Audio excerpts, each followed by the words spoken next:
सजावट में सबसे अच्छे फूल लगाना। पूरी हवेली महकनी चाहिए, किसी भी चीज की कोई कमी नहीं होनी चाहिए। आखिर हमारी बेटी की शादी है।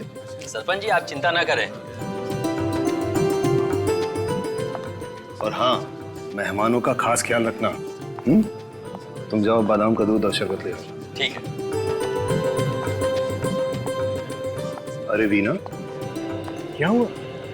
तुम बहुत डरी हुई लग रही हो। भाई आज तो तुम्हें खुश होना चाहिए, तुम्हारी बेटी सुहागन होने जा रही है। अपनी बेटी की ब्याह के लिए जितने सपने संजोए थे सब के सब आज सच होने जा रहे हैं। तो फिर मेरी चिंता का कारण आप अच्छी तरह से जानते हैं। मुझे भी इस बात की चिंता है, लेकिन तुम डरो मत। मैंने सबको चौकन्ना कर रखा है। 2 पहलवानों को बंदूकों के साथ सोनिका के कमरे के बाहर तैनात कर दिया है। इस विवाह में कोई अड़चन नहीं आएगी, मुझ पर भरोसा रखो। भगवान करे सब ठीक ठाक हो जाए और मेरी बेटी सोनिका के जीवन में कभी भी कोई अड़चन ना आए। आप क्या सोच रहे हैं? मीना, मैं सोच रहा था हमें सीआईडी की मदद ले लेनी चाहिए। एक बार तो उन्हें इत्तला कर देना चाहिए। हाँ, ये बिल्कुल ठीक कह रहे हैं आप। मैं अभी सीआईडी की ऑफिस जाता हूँ। लेकिन यहाँ पर सारी चिंता मत करो, यहाँ पर किसी को कुछ पता नहीं चलेगा। सब तैयारियां ठीक ठाक चल रही हैं। सुरक्षा का बंदोबस्त कड़ा है। तुम बस अपने आंख और कान खुले रखना और बाहर देखते रहना। जी ठीक है, मैं ध्यान रखूंगी। लेकिन आप मुहूर्त से पहले आ जाना, वरना। चिंता मत करो, मैं जल्द ही वापस आ जाऊँ। सब ठीक हो जाएगा।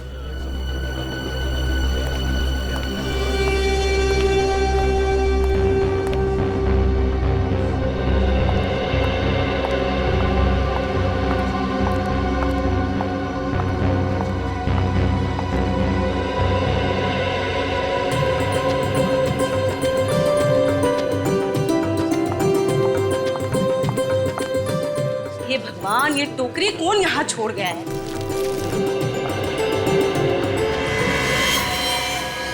क्या है?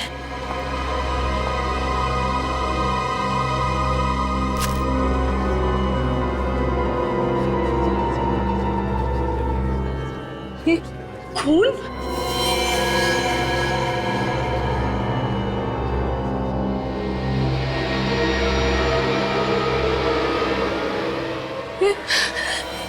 इतना सारा खून यहाँ कैसे आया? यहाँ पर तो कोई है भी नहीं। फंस क्यों रहा है? खींच क्यों नहीं रहा है?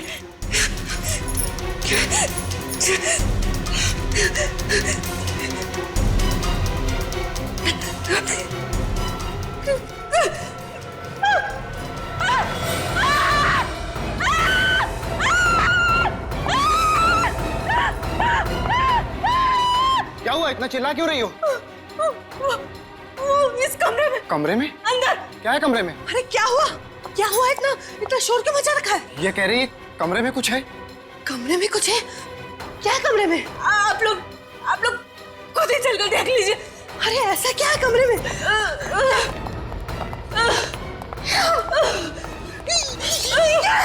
ये खून कैसा? हाँ?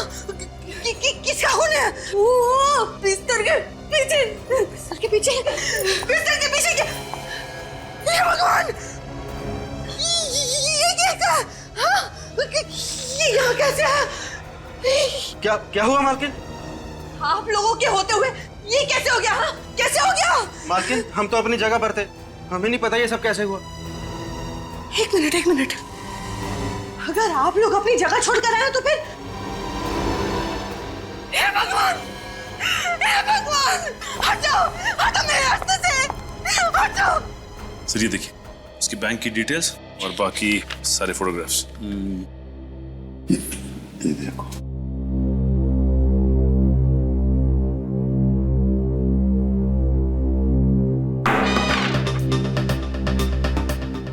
ये पेपर पढ़ने की जगह। सॉरी क्या? चेहरा लटका क्यों है तुम्हारा? क्या हुआ? प्रॉब्लम है? पता नहीं सर, आजकल आदमी का दिमाग किस तरह से चल रहा है, किस हद तक सोच सकता है आदमी, उसकी सोच की तो कोई सीमा ही नहीं है। फ्रेडी, तुम कहना क्या चाह रहे हो? आजकल इस दुनिया में हर देश, हर शहर, हर गली, हर नुक्कड़ पे दहशत है। लोग एक दूसरे के खून के प्यासे होते जा रहे हैं। जातीयवाद के नाम पे दंगे फसाद हो रहे सर।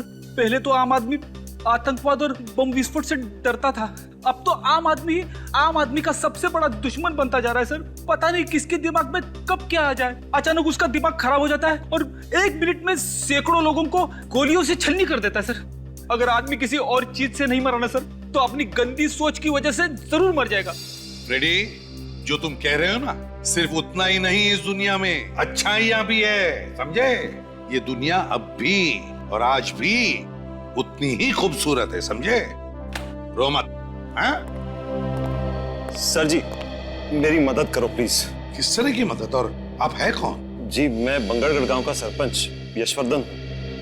लेकिन किस तरह की मदद चाहिए आपको? दरअसल आज इस वक्त मेरे गांव बंगरगढ़ में मेरी बेटी सोनिका की शादी की तैयारियां चल रही हैं। सरपंच जी, आपकी बेटी की शादी है, ये तो बड़ी खुशी की बात है? तो इसमें हम क्या मदद कर सकते हैं? सर, मैं चाहता हूं कि आप लोग मेरे साथ मेरे गांव बंगरगढ़ आए, ये देखने के लिए कि शादी में सब कुछ ठीक ठाक चल रहा है या नहीं। एक मिनट सरपंच जी, कहीं आप हमसे हिफाजत तो नहीं चाहते? जी देखिए, ये हिफाजत वाला काम हम लोग नहीं करते हैं। जी, मैं जानता हूँ, मगर मैंने आप लोगों के बारे में बहुत सुना है, बड़ी उम्मीदें लेके आया हूँ आप लोगों के पास। देखिए यशवर्धन जी, आप समझने की कोशिश कीजिए। अच्छा जी, तो इतना कीजिए कि आप लोग मेरे साथ मेरे गांव आइए, मेरी बेटी सोनिका की शादी में शामिल होइए, खाइए पीजिए, शादी का आनंद लीजिए, बस इतनी विनती है आपसे। सिर्फ यही वजह है, और तो कोई बात नहीं है यशवर्धन जी? जी नहीं।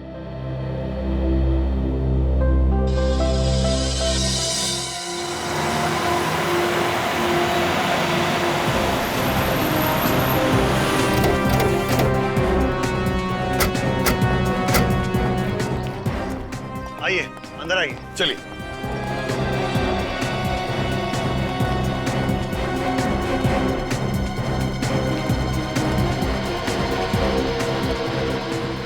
अरे सब लोग कहाँ हैं? वही तो है? हो क्या रहा है यशवर्धन जी?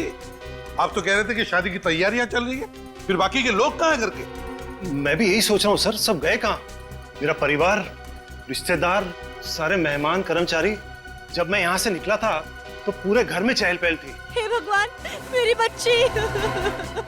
ये आवाज, ये तो किसी की रोने की आवाज है।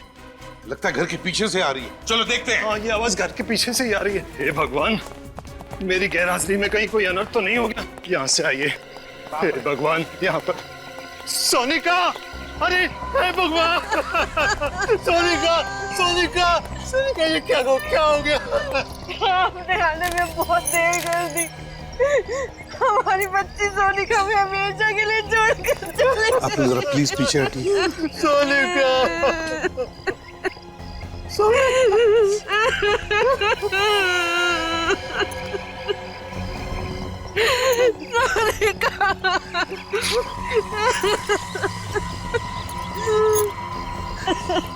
हमारी बच्ची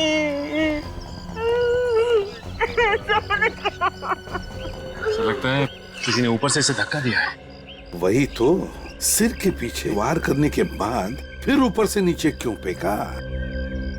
इसका घाव काफी गहरा है, ऐसा लगता है किसी ने किसी भारी चीज से मारा है। वही तो, लेकिन एक बात समझ में नहीं आ रही है, सिर के पीछे इतनी जोर से भारी चीज से वार करने के बाद फिर ऊपर से नीचे क्यों फेंका?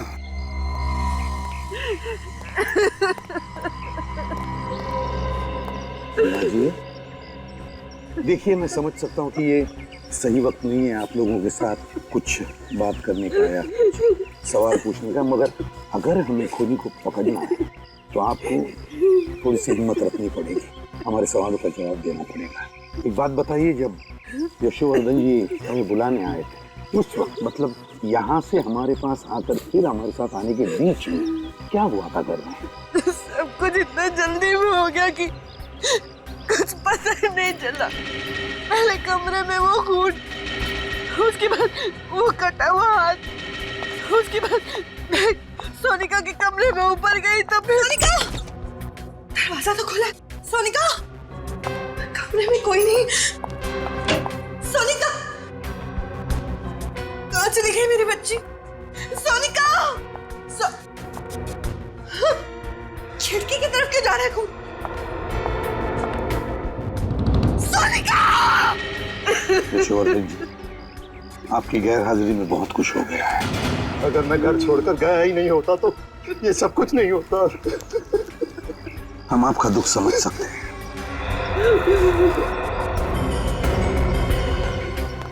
तुम लोगों को अपनी जगह छोड़नी नहीं चाहिए थी। गलती होगी साहब, उस वक्त नीचे से चीखने की आवाज आ रही थी। साहब उस समय समझ में नहीं आ रहा था कि हम क्या करें। हमें ऐसा लगा कि नीचे हमारी ज्यादा जरूरत है, इसलिए हम नीचे चले गए साहब।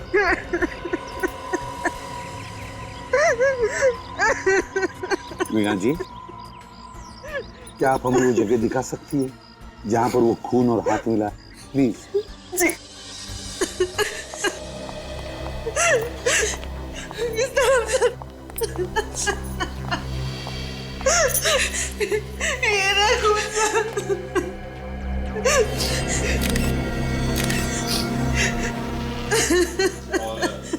हाथ कहाँ? वो रहा।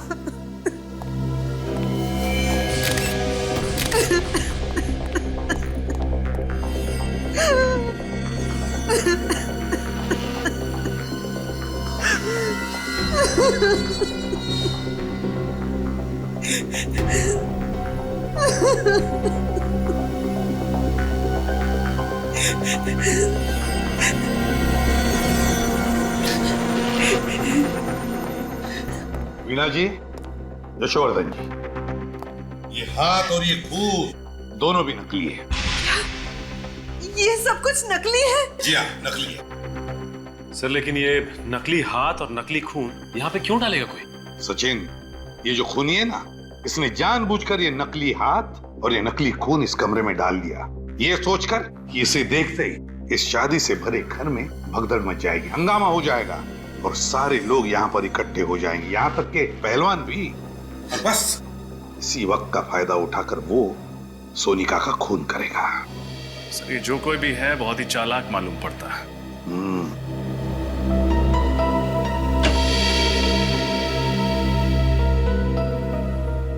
लगता है खूनी पीछे के दरवाजे से अंदर आया है। हाँ सच। अच्छा ये बताइए कि जब आप कमरे के अंदर आई तो क्या दरवाजा खुला हुआ था? हाँ साहब, खुला हुआ ही था। लेकिन उसे अंदर आते हुए किसी ने देखा कैसे? तो किसी ने तो देखा होगा। मैंने तुम लोगों को कितनी बार कहा था कि घर के सारे खिड़की दरवाजे हमेशा बंद रखो। यशोवर्धन जी प्लीज, आप जरा शांत हो जाइए और चलिए हमें सोनिका का कमरा दिखाइए। ये रहा कमरा। माय गॉड,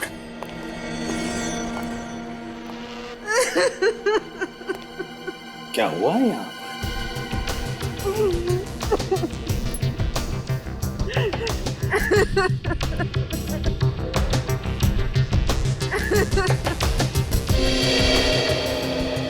ये क्या है?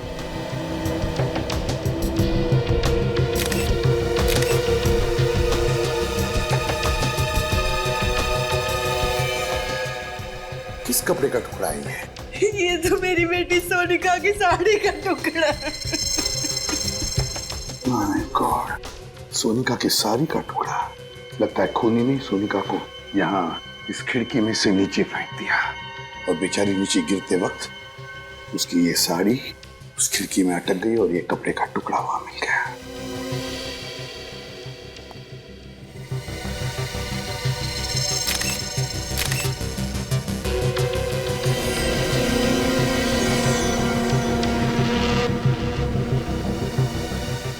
सर ये खून लगा हुआ वास उधर कबोर्ड के नीचे। खून लगा हुआ वास। मीना जी, क्या ये वाज आपके घर का है? नहीं सर, ये हमारे घर का नहीं। नहीं जी नहीं। तो इसका मतलब है खूनी ये वाज बाहर से लेकर आया और फिर इसी वाज से सोनिका के सिर पर पीछे से वार कर दिया। हे भगवान, हम गांव वालों से क्या गलती हो गई? कैसा श्राप दे दिया तूने? हमारी बेटी को भी खा गया ये श्राप। एक मिनट यशोवर्धन जी, क्या कहा आपने? श्राप? कैसा श्राप? किस श्राप की बात कर रहे हैं आप यशोवर्धन जी? होता क्या है इस श्राप से, जरा बताइए। इस श्राप की वजह से जिस दिन हमारे गांव में किसी भी लड़की की शादी होती है, उसी दिन उस लड़की की मौत हो जाती है। ऐसा होता है इस श्राप से? कब से सिलसिला चल रहा है इस शराब का? ये कई सालों से इस शराब की वजह से हमारे गांव में किसी भी लड़की को शादीशुदा जिंदगी का सुख नसीब नहीं होता। हमारे गांव में हर पिता, हर भाई डर डर के जीता है। आप लोग सच में शराब जैसी चीजों पर यकीन करते हैं? जी, ये बिल्कुल सही कह रहे हैं। हमारे गांव में इस तरह की वारदातें कई सालों से हो रही हैं। हाँ साहब, सरपंच जी बिल्कुल सही कह रहे हैं। हमने कई बार देखा है दुल्हनों को अपनी नजरों के सामने दम तोड़ते हुए। ये आप लोग किस तरह की बातें कर रहे हैं? आज के जमाने में इस तरह की बात कोई मानता है क्या? देखिए, आप लोगों की सोच आपकी जगह सही है और हमारी सोच हमारी जगह सही है। किसी भी सोच को सही या गलत करार नहीं दिया जा सकता। अच्छा चलो, मान लिया, लेकिन ये जो भी शराब वाप है, इसकी वजह क्या है? क्या है वजह इसके पीछे? ये एक रहस्य है जिसके बारे में किसी भी गांव वाले को कुछ पता नहीं। कोई भी नहीं जानता, और फिर भी आप लोग विश्वास कर रहे हैं इस पर, हैं? यशोवर्धन जी, आपसे एक आखिरी सवाल पूछता हूं मैं। अगर आपका इतना विश्वास है इस शराब पर, तो फिर आपने अपनी बेटी की शादी इसी गांव में क्यों की? कहीं और जगह जाकर करवा देते? बताइए। हम कभी नहीं करना चाहते थे, लेकिन सोनिका की जिद थी कि अगर उसकी डोली उठेगी तो इसी गांव से, इसी घर से उठेगी। उसकी जिद के आगे हमें झुकना पड़ा और हमने शादी की तैयारियां भी शुरू कर दी। हमने उसे बचाने की हर कोशिश की, लेकिन ये श्राप हमारी बच्ची को निकल गया। नहीं वीणा जी, देखिए, ये श्राप वाप कुछ नहीं होता, सब झूठ है ये। मेरी बात पर यकीन कीजिए, इसके पीछे कोई और है, कोई ऐसा शख्स जो सालों से आप में दहशत फैला रहा है इस श्राप के आड़, समझा? और हमें यही पता लगाना है कि है कौन ये, और हम पता लगा कर रहेंगे ही। एक बात बताइए, आपकी बेटी की शादी की तैयारियों की कोई वीडियो रिकॉर्डिंग वगैरह की है आपने? जी हाँ, है। तो ये वीडियो रिकॉर्डिंग हमें दीजिए। और सचिन, पता लगाओ इस गांव में ऐसी कितनी लड़कियां हैं, कितनी दुल्हनें जिनकी इस तरह की मौत हुई है, और उनके बारे में पूरी जानकारी निकालो। सब मिल गया सचिन? जानकारी, सीडी, सब कुछ? हाँ सर, सीडी भी मिल गई है और शादी की जानकारी भी। वेरी गुड, लगाओ सीडी जल्दी। दया, कुछ तो जरूर पता चल जाएगा सारा चक्कर क्या है। सर, मुझे तो लगता है ये सारे खून उसी श्राप की वजह से हो रहे। चुप रहो फ्रेडी। फ्रेडी, आइंदा अगर श्राप शब्द तुम्हारे मुंह से निकला ना, तो समझ लेना कि तुम्हारी हमेशा के लिए ट्रांसफर इस बांगड़गढ़ में हो। नहीं सर, ऐसा मत करना सर। चुप। आइंदा ये शब्द तुम्हारे मुंह से निकलना नहीं चाहिए। कौन सा? श्राप। हाँ,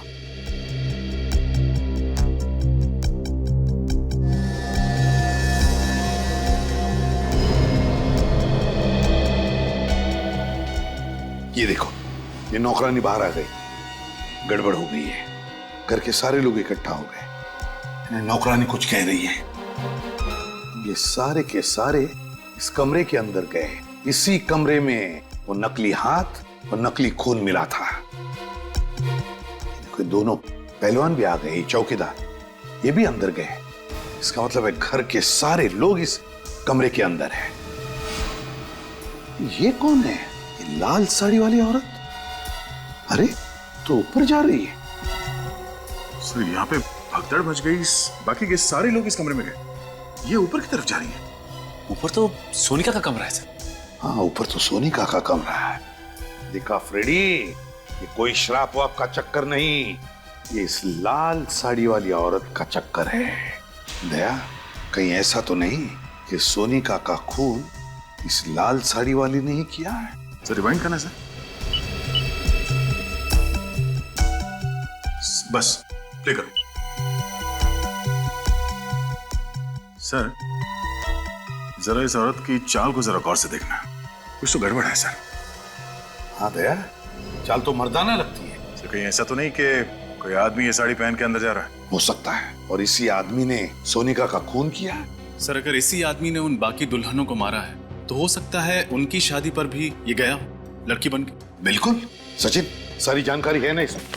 हाँ सर, लेकिन सर शादी की डेकोरेशन करने वाले तो सारे लोग अलग थे, यहाँ तक कि केटरर भी अलग, और तो और शादी में जो मेहमान आए थे वो भी अलग है। एक शादी में जो आया वो दूसरी में नहीं है। अच्छा, पांचों शादियों में सारे के सारे लोग अलग अलग थे?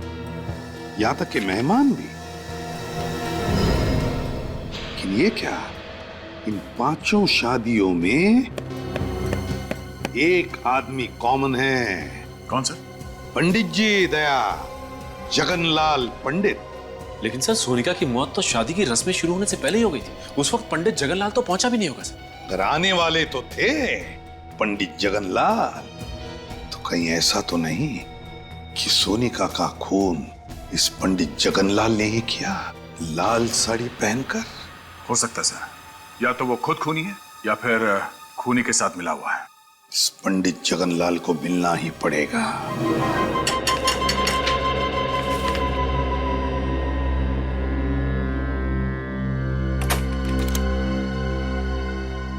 आप लोग सीआईडी से है ना? आइए। बड़ी जल्दी पहचान लिया आपने। हाँ वो तो है, छोटा सा गांव है ना, मगर सीआईडी वाले हमारे द्वार। कहिए क्या समस्या है? सब कुछ कुशल मंगल तो है ना? पंडित जी अगर सब कुछ कुशल मंगल होता तो हम लोग यहाँ पे नहीं आते।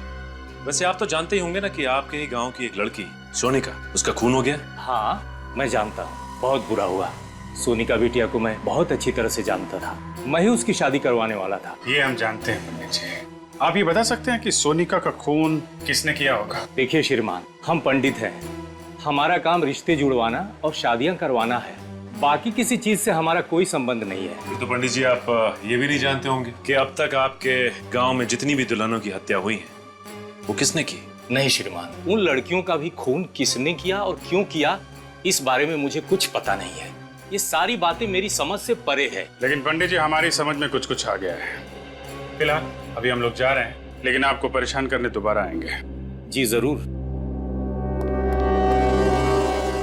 अब बर्दाश्त नहीं हो रहा है, बहुत हो गया, अब मुझे बात करनी पड़ेगी। हेलो, बात करिए उससे मेरी। हाँ हाँ उसी से। देखो सीआईडी वाले आए थे मेरे घर पर, पूछताछ कर रहे थे। देखो बर्दाश्त नहीं होता मुझसे। हाँ ठीक है, मैं मिलने आ रहा हूँ तुमसे, पर आखिरी बार। इधर ही आ रहा है।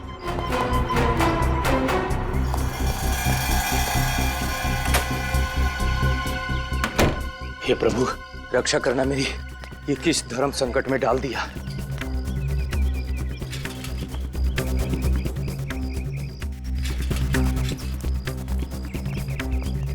आज तो उसे मुझे बताना ही पड़ेगा। एक पंडित के घर में सीआईडी, और इस सालों की कमाई इज्जत खाक में मिल जाएगी। समझ जा पंडित, मैं तो उससे मिलना ही नहीं चाहता हूँ। आज दूध का दूध पानी का पानी हो ही जाएगा। आज उससे मैं कह ही दूंगा कि तुम्हारे पाप के किसी भी भागीदार बनने वाला नहीं हूं मैं।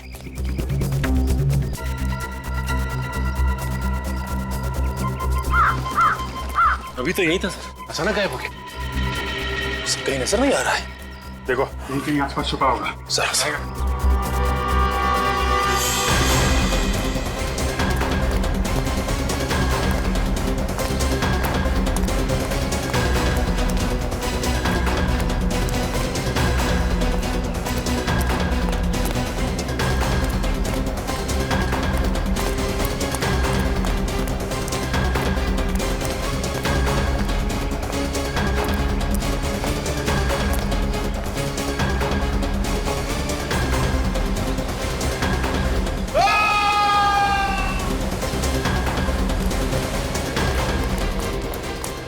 कहीं जगनलाल की आवाज तो नहीं थी?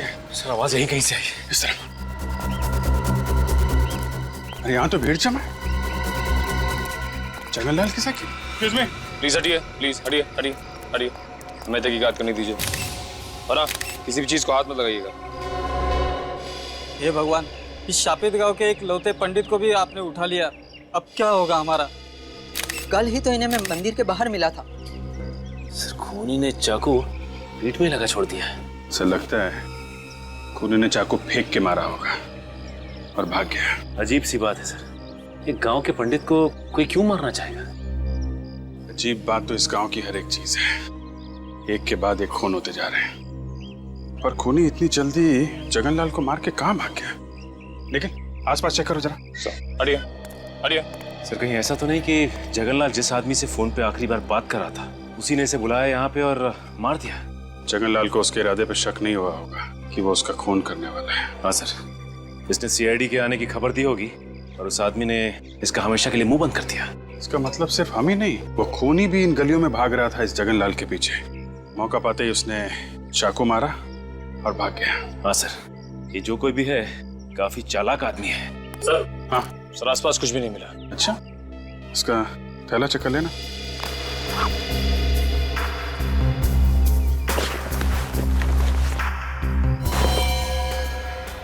मोबाइल चेक करो, आखिरी कॉल किसको किया था?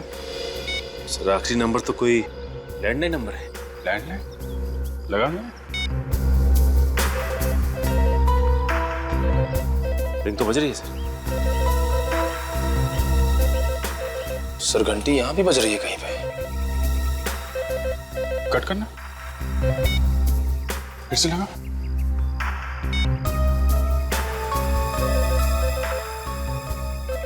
घंटी की आवाज तो यहीं से आ रही है। इसका मतलब ये नंबर यहीं आसपास का है। चलो देखते हैं। निखिल, बॉडी को फॉरेंसिक लैब भिजवा दो। सर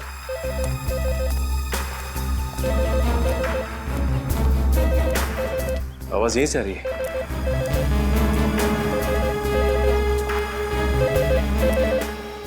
रिंग यहाँ बज रही है। तो इस पीसीओ पे पंडित जगनलाल ने फोन किया था, लेकिन किसके लिए? दुकान वाला जानता होगा सर। दुकान वाला कहीं नजर नहीं आ रहा। दुकान खुली छोड़कर कहाँ जा सकता है? सचिन, गांव में ऐसा ही होता है, लोग एक दूसरे पे भरोसा करते हैं। हाँ सर, लेकिन अब पता कैसे लगेगा कि जगनलाल ने किसके लिए फोन किया था यहाँ पे? जी साहब, कुछ ये साहब। तुम इस दुकान के मालिक हो? हाँ साहब। ये दुकान छोड़ के कहाँ चले गए थे? साहब वो घर पे गया था साहब। घर पे गए थे। यहाँ बगल में पंडित जगनलाल का खून हो गया और तुम घर पे क्या कर रहे थे? क्या साहब, पंडित जी का खून हो गया साहब? कितनी देर हुई दुकान छोड़ के गए? साहब 5 मिनट पहले गया था साहब मैं। 5 मिनट पहले? हाँ साहब। अच्छा ये बताओ कि 8-10 मिनट पहले यहाँ पे किसी का फोन आया था क्या? हाँ साहब, थोड़ी देर पहले पंडित जी का फोन आया था मनीष बाबू के लिए साहब। मनीष बाबू? कौन है ये मनीष बाबू? साहब वो जो घर दिख रहा साहब, साहब वहीं पे रहता साहब वो। अच्छा, मनीष। ये मनीष बाबू का फोन अक्सर यहाँ पे आता रहता है क्या? हाँ साहब, उन्होंने बोल के रखा साहब कि जब भी उनका फोन आया तो उनको बोल देना, तो बोल देता था साहब मैं। कि उनके पास खुद का फोन या मोबाइल नहीं है क्या? नहीं साहब, जहाँ तक मैंने देखा है उनके पास खुद का मोबाइल फोन नहीं है साहब। जब भी फोन करना होता साहब वो मेरे पास ही आते साहब। अभी होंगे मनीष बाबू घर पे? हाँ साहब, ज्यादातर वो घर पे रहते साहब। क्या दिखाओ घर किधर? चलिए साहब। साहब यही है मनीष बाबू का घर साहब। यहाँ पे तो ताला लगा हुआ है। जगनलाल का खून करके फरार हो गया। ये आदमी हाथ कैसे लगेगा सर? एक काम करते हैं, घर की तलाशी लेते हैं। खोलो ताला।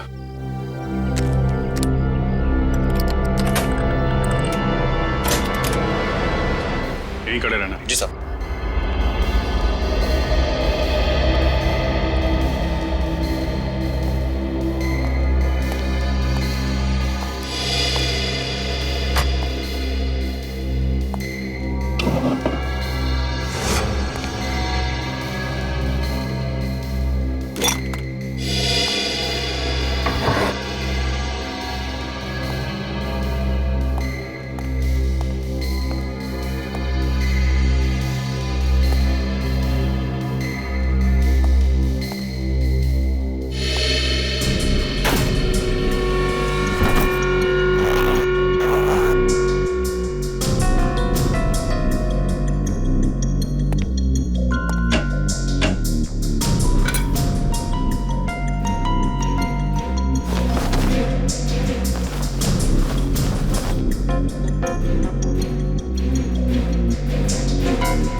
हाँ सचिन,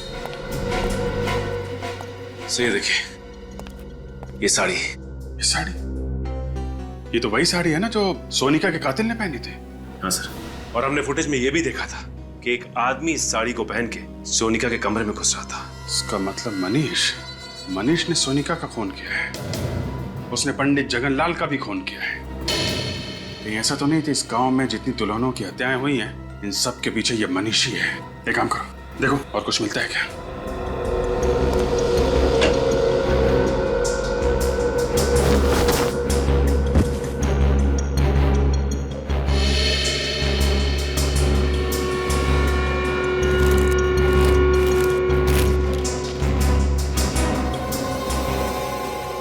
ये आदमी और ये औरत, ये फोटो, सर इस औरत को मैंने कहीं देखा है। देखा? कहाँ देखिए? याद करो सर। सोनिका के कमरे में जो फोटोग्राफ्स थे उसमें ये लड़की भी थी। सोनिका के घर पे? इसका मतलब सोनिका इस औरत को जानती होगी। और ये आदमी भी था फोटो में? सर ये आदमी तो नहीं था। फिर ये कौन है? जरा उस दुकान वाले को बुला। भाई साहब जरा अंदर आइए। जी साहब। अरे देखो, ये आदमी मनीष है। नहीं साहब, ये मनीष बाबू नहीं है साहब। क्या ये मनीष बाबू नहीं है? नहीं साहब, मनीष बाबू की तो दाढ़ी है, मूछें है और वो चश्मा भी पहनते साहब, और उनकी उम्र भी ज्यादा है साहब। ये मनीष बाबू हो ही नहीं सकते साहब। अच्छा, इस औरत को देखा कभी? नहीं साहब, इन्हें मैंने पहले कभी नहीं देखा साहब। सर हमें साड़ी तो मिल गई है, लेकिन इसका कहना है कि ये आदमी मनीष नहीं है।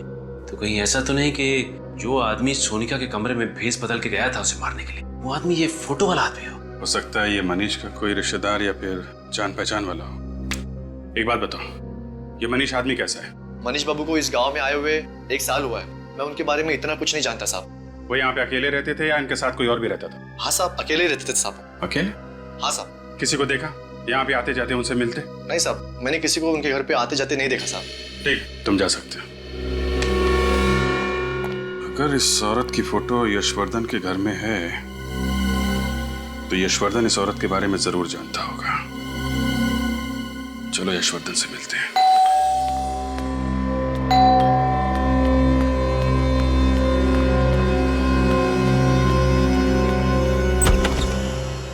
आप लोग आइए,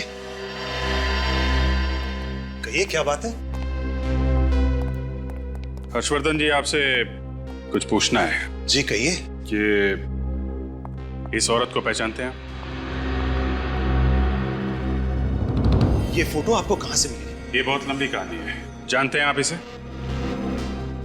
जी, इसे कैसे भूल सकता हूं मैं। इसी की वजह से तो हमारे खानदान की इतनी बदनामी हुई। नाक कटवा दी थी इसने। हमारी बिरादरी में किसी को मुंह दिखाने लायक नहीं छोड़ा था। ऐसा क्या किया इन्होंने? और है कौन ये मेरी चचेरी बहन थी, शिवानी। चचेरी बहन? जी हाँ, अब जिंदा नहीं है। मार डाला मैंने इसे। आपने मार दिया इसे? जी हाँ।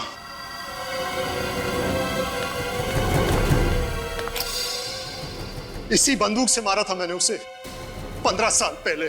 क्यों? क्यों मारा आपने?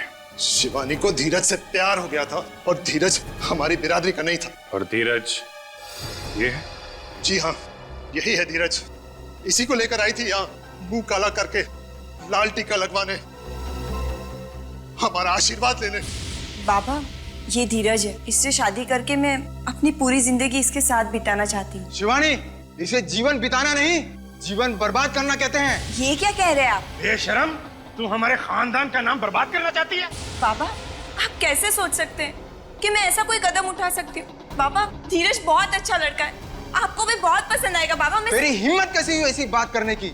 अगर मुझे पता होता कि तू हमारे खानदान का नाम इस तरह रोशन करेगी तो मैं तुझे पैदा होते ही मार देता। बाबा, आप मुझसे ऐसे कैसे बात कर सकते? मैंने कभी सोचा भी नहीं था कि आप मुझसे इतनी घिनौनी बात करेंगे। तू मुझे समझाने की बात कर रही है? अरे समझना तो तुझे चाहिए बाबरी।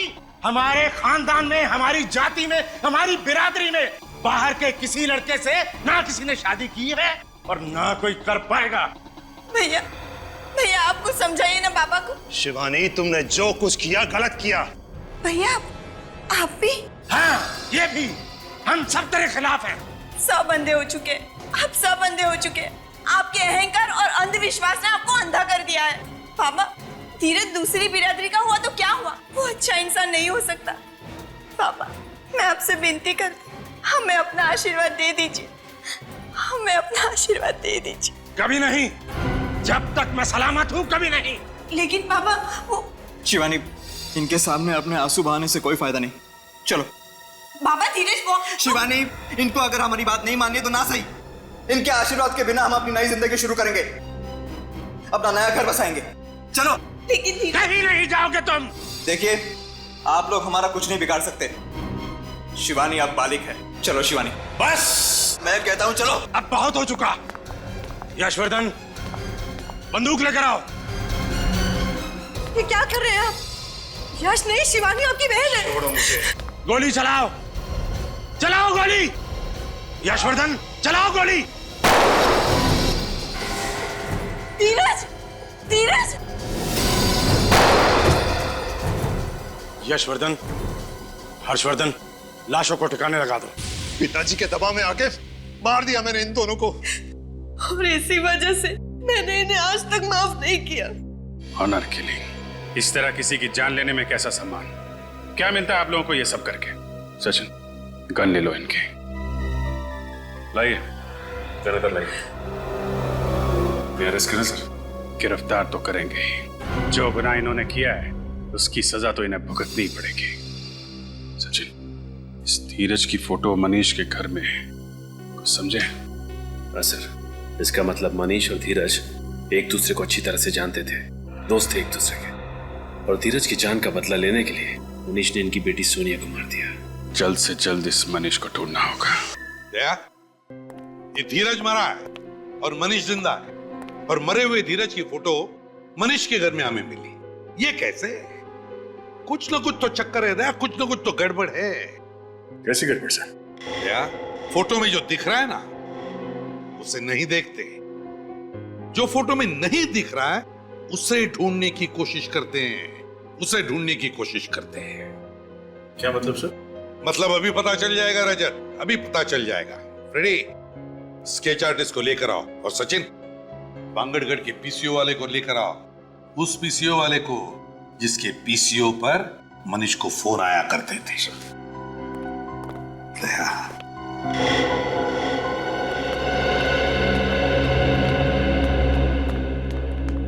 आइए। एक्चुअली सबने स्केच आर्टिस्ट को क्यों बुलाया? अभी पता चल जाएगा।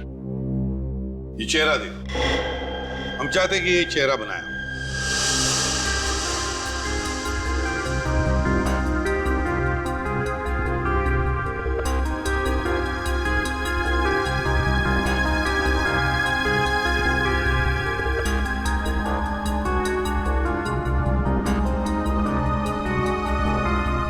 वाह, बढ़िया है। एक काम करो, अब इस चेहरे पर मोटी सी मूछें और दाढ़ी भी बनाओ। हैं?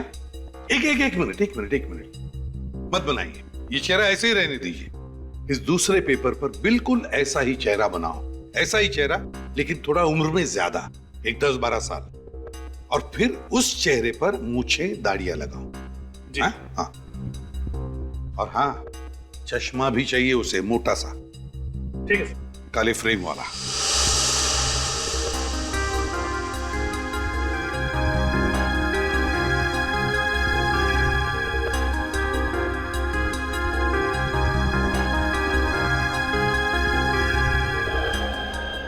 देखा दया, मेरा शक सही निकला। ये मनीष ही धीरज है? हाँ साहब, यही मनीष बाबू है साहब। एक सेकंड, ये आदमी तो उस दिन भीड़ में था जब हमने सोनिका की लाश देखी थी। इसका मतलब है आज का मनीष मरा हुआ धीरज है। मगर सर, धीरज को तो गोली लगी थी, फिर वो बच कैसे गए? इसका मतलब धीरज कभी मरा ही नहीं, और मनीष बाबू बनकर सबकी आंखों में धूल झोंकता रहा। एग्जैक्टली। हमें किसी तरह से इस मनीष को पकड़ना होगा। मनीष उर्फ धीरज को ढूंढेंगे कैसे सर? ढूंढेंगे फ्रेडी, ढूंढेंगे। फिर से बांगड़गढ़ गांव में शादी होगी, दुल्हन सजेगी, और ये बाराती भी आएगा।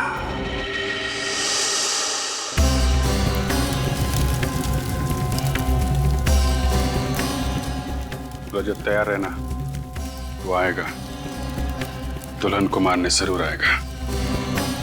दुल्हन को हम आज तक नहीं आने देंगे सर, आप फिक्र मत कीजिए, उसके आगमन के लिए हम पूरी तरह तैयार हैं।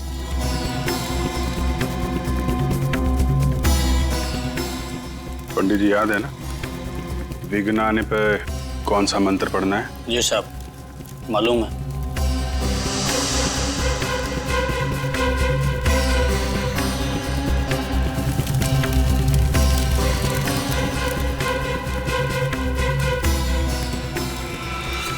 अरे, ये बिजली को क्या हुआ? खूनी आ चुका है। रजत, तैयार रहना। ये बिजली नहीं, कुछ और ही है। सही कहा तुमने, हमारे गांव के दुल्हनों पर किसी तरह का श्राप लगा है। ये बिजली उस श्राप की वजह से ही गई है। हाँ, ये श्राप कहीं हमें भी ना ले डूबे। हाँ, यहाँ से भाग जाने में हमारी समझदारी है। हमें शादी में आना ही नहीं चाहिए था। चलो यहाँ से। हाँ चलो। एक्सक्यूज मी, एक मिनट। कहाँ जा रहे हैं आप लोग? कोई भी कहीं नहीं जाएगा, बाहर नहीं जाएगा कोई भी। आप लोग यहीं रुकिए प्लीज, कहीं मत जाइए। देखिए हमें जाने दीजिए, हम लोग मरना नहीं चाहते। कुछ नहीं होगा, हम लोग यहाँ पर है ना।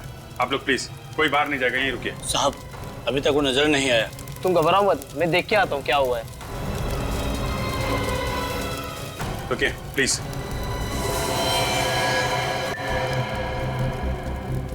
साहब वो अंदर आ गया, दुल्हन की तरफ बढ़ रहा है।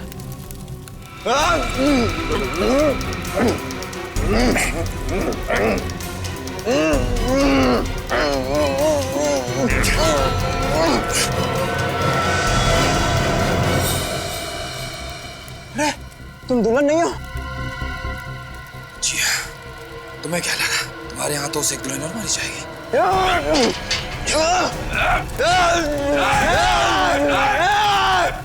आगे मत आना, जला दूंगा, जला दूंगा, जला दूंगा, सबको जला दूंगा, जला दूंगा, जला दूंगा, मैं जला दूंगा, मैं जला दूंगा, जला दूंगा, मैं जला दूंगा। मशाल लेके कहाँ भाग रहा? ओलंपिक खत्म हो गया, रुक जा। मैं जला, कहाँ जा रहा है? जला, मैं हाँ अपने आप को जला दूंगा, जला दूंगा, जला दूंगा। अपने आप को जला देगा? मैं अपने आप को जला सकता हूँ। मनीष और धीरज, जिसने गांव की इतनी मासूम दुल्हनों को मौत के घाट उतारा है, सोनिका का और पंडित जगनलाल का खून क्या ऐसा अपराधी, क्या लगता है रजत अपने आप को जला पाएगा? नहीं सर, इसकी शक्ल देख के तो नहीं लगता। क्या बात कर रहे हो? आप लोगों को मेरी बातों पर यकीन नहीं आ रहा है? मैं खुद को जला सकता हूँ। अच्छा ठीक है, जला ले। देखो निकल गई सारी हवा। मैं अपने आप को पूरी तरह से जला दूंगा, सर से पांव तक जला दूंगा। नहीं सर, मुझे नहीं लगता ये अपने आप को जला सकता। देखिए माथे पे तो पसीना आ चुका है। और इसके पैर भी कांप रहे हैं। जलाओ, जलाओ तुझे, हैं? जलाओ।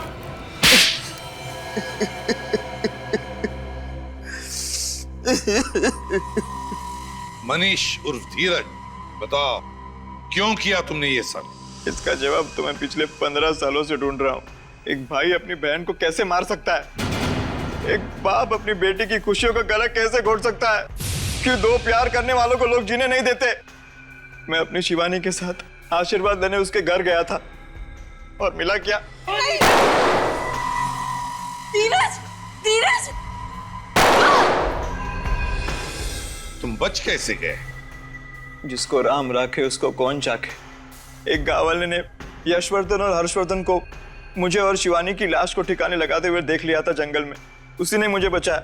कई सालों तक मैं बेहोश था और जब होश में आया तो मुझे शिवानी की मौत की खबर मिली और मैं गुस्से से पागल हो गया और मैंने सोचा कि मैं बदला लूंगा। बदला लेने के लिए तुमने पांगड़गढ़ गांव की सारी दुल्हनों को मार दिया। हाँ, और इसी वजह से गांव वालों के मन में श्राप का डर और भी गहरा होता गया। हाँ, आप लोगों की वजह से मुझे बहुत परेशानी हुई, लेकिन मकसद तो पूरा करना ही था। इसलिए औरत के भेष में यशवर्धन के घर के बेडरूम के पीछे के दरवाजे से मैं अंदर गया, नकली हाथ और नकली खून रखा, मेहमानों में शामिल हो गया और जब तमाशा हुआ तो पहलवान नीचे आ गए और मैं सोनिका के रूम में दाखिल हो गया। अपने साथ लाए हुए फ्लावर वास से मैंने उसके सिर पर मारा और उसे खिड़की के बाहर फेंक दिया। और जगनलाल पंडित, उसको भी तो तुमने ही मारा। क्या बिगाड़ा था उसने तुम्हारा? वो आप लोगों को सब कुछ सच सच बताने वाला था, इसलिए उसे भी मारना पड़ा। तो कहीं ऐसा तो नहीं कि इस जगनलाल पंडित ने ही तुम्हें 15 साल पहले बचाया था? हाँ, उसी ने मुझे बचाया था। भगवान ने तुम्हें दूसरी जिंदगी दी, एक नया मौका दिया जीने का, और तुमने क्या किया? अपना बदला पूरा करने के लिए गांव की मासूम लड़कियों की जानें ली। उनकी शादी के दिन अब तो भगवान भी तुम्हें माफ नहीं करेगा, तुम्हें तो फांसी होकर ही रहेगी।